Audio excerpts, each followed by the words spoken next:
जम्मू कश्मीर में अंतिम चरण का मतदान है। आज कुल 40 सीटों पर मतदान का दिन है। सुबह 7 बजे से वोटिंग को लेकर बड़ी जानकारी आपको बता दें।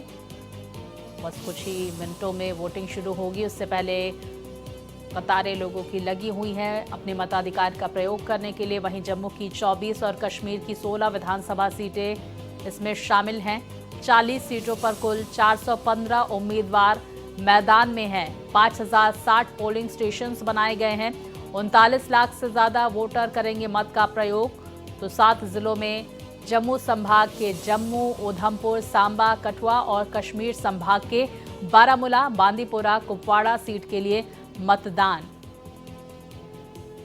तो सुबह 7 बजे से शाम 6 बजे तक वोटिंग का वक्त है। ऐसे में जो मतदाता हैं अपने मताधिकार का प्रयोग करने के लिए सुबह से ही लाइनों में लगे हुए हैं, क्योंकि ज़्यादातर सीटें जम्मू संभाग की है। ऐसे में जम्मू में भी वोटर्स की अच्छी खासी तादाद सुबह से ही देखने को मिल रही है। तो 40 सीटें, जिस पर 24 विधानसभा सीटें जम्मू की हैं, 16 विधानसभा सीटें कश्मीर की है। 7 जिलों पर वोटिंग।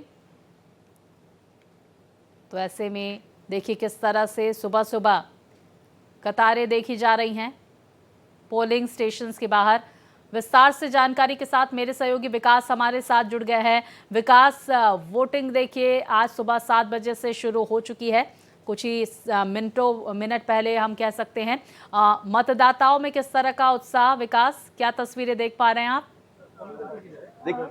देखिए मतदाताओं में बहुत उत्साह है, क्योंकि आखिरी चरण के मतदान है और 10 साल बाद इलेक्शन हो रहे हैं। अभी मैं आपको बताऊं कि गुलाम नबी आजाद जो है डेमोक्रेटिक प्रोग्रेसिव आजाद पार्टी के लीडर हैं, वो अंदर अभी वोट डालने गए हैं। सबसे पहले वही पहुंचे हैं। इस वक्त वो अंदर अपना वोट कास्ट कर रहे हैं। तो कहीं ना कहीं जहां पर मतदाताओं में उत्साह, वहीं भी नेता जो है वो भी समय पर पूरे पहुंच के अपना वोट कास्ट कर रहे हैं। आप देख सकते हैं यहाँ पे गुलाम नबी आजाद यहाँ मौजूद है इस वक्त यहाँ पर, और वो लगातार जो है अभी बाहर आए हैं और उन्होंने अपना वोट कास्ट किया है। तो कहीं ना कहीं इस समय जो है बहुत ज्यादा एक लोगों में उत्साह है, क्योंकि आप देख रहे हैं 10 साल बाद विधानसभा चुनाव हो रहा है। 10 साल से यहाँ पे कोई सरकार नहीं थी, यहाँ पे लोगों को विधायक नहीं थी।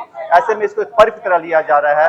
और अब जो ये चुनाव होंगे, इसके बाद 8 तारीख को जब रिजल्ट आएगा तभी पता चलेगा कि किसके सर पर ताज सजा है। जी बिल्कुल। और विकास, इस चरण में अंतिम चरण है, तीसरा चरण है, कौन कौन से उम्मीदवार जिनकी किस्मत दांव पर लगी हुई है, दिग्गज कौन कौन से उम्मीदवार हैं? देखिए, इस वक्त हम गांधीनगर सीट से खड़े हैं। यहाँ पर भाजपा के विक्रम रंधावा खड़े हैं, वहीं कुछ उनके खिलाफ कांग्रेस के तरनजीत सिंह टोनी खड़े हैं। इस सीट पर भी जो है मुकाबला बहुत कड़ा है। इसके अलावा जम्मू के एक बहुत बड़े कद्दावर नेता कांग्रेस के रमन भल्ला जो है आज वो भी अपनी किस्मत आजमा रहे हैं। और क्योंकि सबसे बड़ी खास बात है कि रमन भल्ला जो गांधीनगर सीट से हैं और यहाँ पर उन्होंने बहुत काम किया है, लेकिन उनको उसके अलावा आरएसपुरा जो सीट है, जो नॉर्थ सीट है, वहां से उतारा गया है, माफी साउथ सीट से उतारा गया। तो कहीं ना कहीं एक बहुत बड़ा लोगों में यहाँ पर एक ये इस चीज को लेकर भी बहुत सी एक विचारधारा बनी है कि जिस इलाके में विधायक काम कर रहा है उनको वहां से ना खड़ा करके दूसरे इलाके से खड़ा किया गया। तो इस तरह से जो है कई लोग हैं यहाँ पर जिनको सीट्स चेंज कर दी गई हैं। उसका असर इस बार जो है इलेक्शन में जरूर देखने को मिलेगा। और विकास, ये भी समझने की कोशिश करेंगे कि इस बार चुनावों के मद्देनजर कैंडिडेचर यहाँ पर देखा जा रहा है जनता की तरफ से वोटिंग करने को लेकर, या फिर पार्टी, राष्ट्रीय प्रतिनिधित्व, इसको लेकर क्या जानकारी? देखिए, यहाँ पर इस बार जो गेम है वो सारी जो है लग रहा है, जिस तरह से हालात बने हैं सारे इंडिपेंडेंट कैंडिडेट को लेकर, कहीं ना कहीं वोटर एक बहुत बड़ी गेम प्ले करेगा। उसके अलावा जो इंडिपेंडेंट कैंडिडेट हैं वो बहुत बड़ी गेम प्ले करेंगे। अगर हम बात करें जो जिस तरह से इंडिपेंडेंट खड़े हैं, कई अलगाववादी पार्टीज थी जैसे हुर्रियत कॉन्फ्रेंस, उसके नेता जो रहे हैं और जो बहुत मुखर रहे हैं भारत सरकार के खिलाफ, अब वो भी कोई इंडिपेंडेंट या किसी पार्टी के साथ जुड़कर जम्मू कश्मीर के लोकतंत्र का हिस्सा बन रहे हैं। तो कहीं ना कहीं इस बार जो है आप देखेंगे राष्ट्रीय पार्टी के अलावा क्षेत्रीय दल और वो लोग जिनके पास लोकल मुद्दे थे, वो भी एक बड़े गेम चेंजर साबित हो सकते हैं। विकास, गुलाम नबी आजाद ने मताधिकार का प्रयोग कर लिया है, वो वहां से निकल गए हैं, क्या जानकारी इसको लेकर? जी बिल्कुल, अभी अभी अभी जस्ट वो निकले हैं यहाँ से, अभी अभी यहीं पर हैं वो और यहाँ से निकल रहे हैं क्योंकि सबसे उनका यहाँ आना सबसे पहले एक बड़ा रोचक था यहाँ पर, क्योंकि आप देखेंगे अभी यहाँ पर लोग आना शुरू हुए हैं और उसके अलावा आप देखिए अभी जस्ट लाइंस लगनी शुरू हुई हैं। ऐसे में सबसे पहले गुलाम नबी आजाद का आना चाहिए कहीं ना कहीं दर्शा को, चाहे वो इंडिविजुअल्स हों या पॉलिटिकल पार्टीज को बिलोंग करते Sir, how important is to cast the vote if people will not be able? every time in every election with parliament casting of the vote is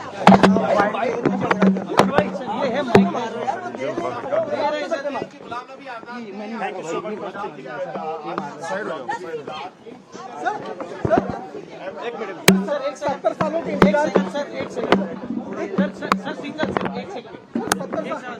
sir 70 सालों के इंतजार के बाद आज वाल्मीकि समाज, वेस्ट पाकिस्तानी रिफ्यूजी और जो गोरखा समाज है उनको कहीं ना कहीं आज वोट डालना चाहिए। जो पॉलिटिकल पार्टी सत्ता में आएगी उस पार्टी से को इन चीजों का समाधान भारतीय जनता पार्टी ने इस चुनाव को राष्ट्रवाद वर्सेस अलगाववाद को बना दिया है।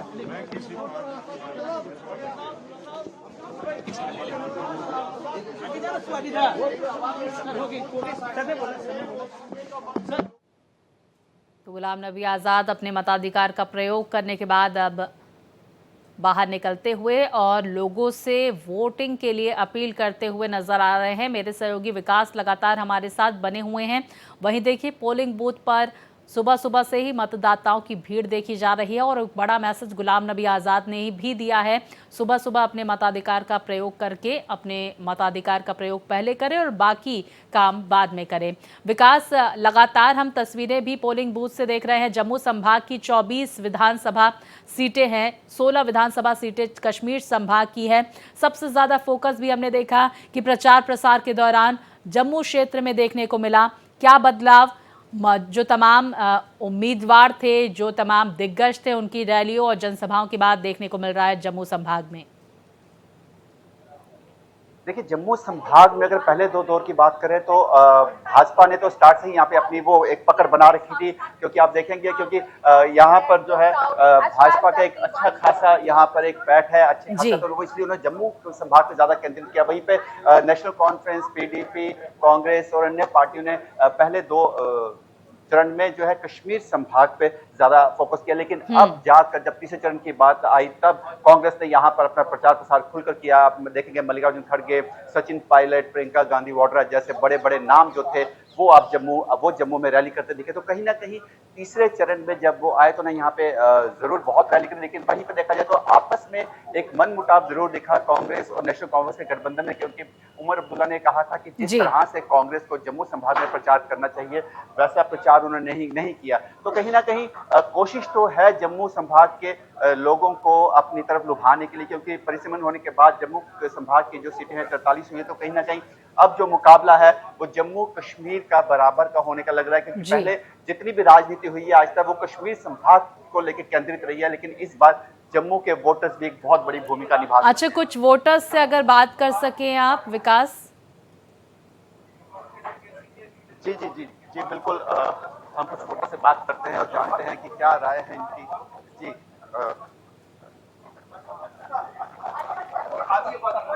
बिल्कुल, हम तस्वीरें देख सकते हैं। जी जी सर, वोट 10 साल बाद विधानसभा के चुनाव हो रहे हैं, तो कितने उत्साहित है और किस तरह का लीडर आप ढूंढ रहे हैं? शुक्रिया मुझे पूछने के लिए, और I think it is good to see that the democratic process has begun. और लीडर वही ढूंढ रहे हैं who can represent the true will of the people before जो चाहिए, जो समाज की जरूरतें हैं वो पूरी की जाए।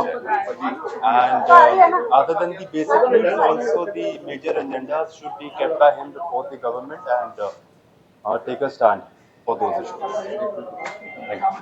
तो कहीं ना कहीं लोगों में एक उत्साह जरूर है, लोगों को ये उम्मीद भी जरूर है कि अब जो सरकार आएगी वो उनके लिए स्टैंड लेगी, और कहीं ना कहीं वो लोगों की उम्मीदों पे खरी उतरनी बहुत जरूरी है। बिल्कुल, देखिए, और इसी के मद्देनजर जो तमाम मतदाता है अपने मताधिकार का प्रयोग करने के लिए वहां पर पहुंच रहे हैं। वहीं सुरक्षा के मद्देनजर क्या कुछ इंतजामात जम्मू कश्मीर में किए गए हैं। इन तस्वीरों से आप अंदाजा लगा सकते हैं। विकास, कुछ और वोटर्स से बात कीजिए, क्या कुछ उनके मुद्दे हैं और जो तमाम पार्टियों के मैनिफेस्टो हैं उन्हें ये कैसे देखते हैं? जी बिल्कुल, यहाँ पर एक और वोटर इनसे बात करें। सर, आपका नाम क्या है? अभी यहाँ पर जो है लाइन अभी छोटी है, फिर जी। हम कोशिश करेंगे कुछ लोगों से बात करने की कि किसी तरह से हम कुछ और लोगों से बात करके जान सकते हैं। मशीन में चलिए। सर, आपका नाम? सतबीर सिंह। सतबीर सिंह जी, 10 साल बाद जम्मू कश्मीर में चुनाव हो रहे हैं और लोग बहुत उत्साहित हैं कि अपना विधायक चुनना, क्योंकि लोगों के अपने मसले हैं, स्थायी मसले हैं। किस तरह से आप उत्साहित और क्या देख रहे हैं एक आने वाले भावी विधायक में आप? सर, जो जम्मू के हित के लिए काम करेगा, जो देश के हित के लिए काम करेगा, वही देख रहे हैं जी। जो जम्मू को आगे लेके जाएगा, इतने सालों से हम पीछे फंसे जी, तो अब जो आगे लेके जाएगा उसी के हित के लिए देख रहे हैं जी। जो जम्मू की डेवलपमेंट देखेगा, कश्मीर सेंट्रिक ना बने, जम्मू सेंट्रिक गवर्नमेंट बने। कश्मीर कहाँ पहुँच गया, जम्मू वहीं आपको लगता है कि जम्मू के लोगों में ये कहीं ना कहीं मलाल है कि हमेशा जितनी सरकारें रही हैं जम्मू कश्मीर में वो कश्मीर सेंट्रिक रही है? बिल्कुल बिल्कुल, आपको डेवलपमेंट से नजर आ जाता है। जम्मू का 5 स्टार होटल का कमरा 7,000 का, श्रीनगर का 5 स्टार होटल 1 लाख रुपए का। आप उससे अंदाजा लगा सकते हैं कि जम्मू कहाँ तो कश्मीर कहाँ। कश्मीर में 110 फ्लाइटें रोज जाती हैं, जम्मू में 40 भी नहीं आती। तो उससे साफ जाहिर हो जाता है कि इंडिपेंडेंस से आज तक जो कुछ हुआ कश्मीर में हुआ, 100 रुपए के अंदर 80 रुपए वहाँ लगे। आपको लगता है कि डिलिमिटेशन होने के बाद, परिसीमन होने के बाद जिस तरह से सीटों का बंटवारा हुआ है, इससे जम्मू संभाग को अब खासी तरजीह मिलेगी?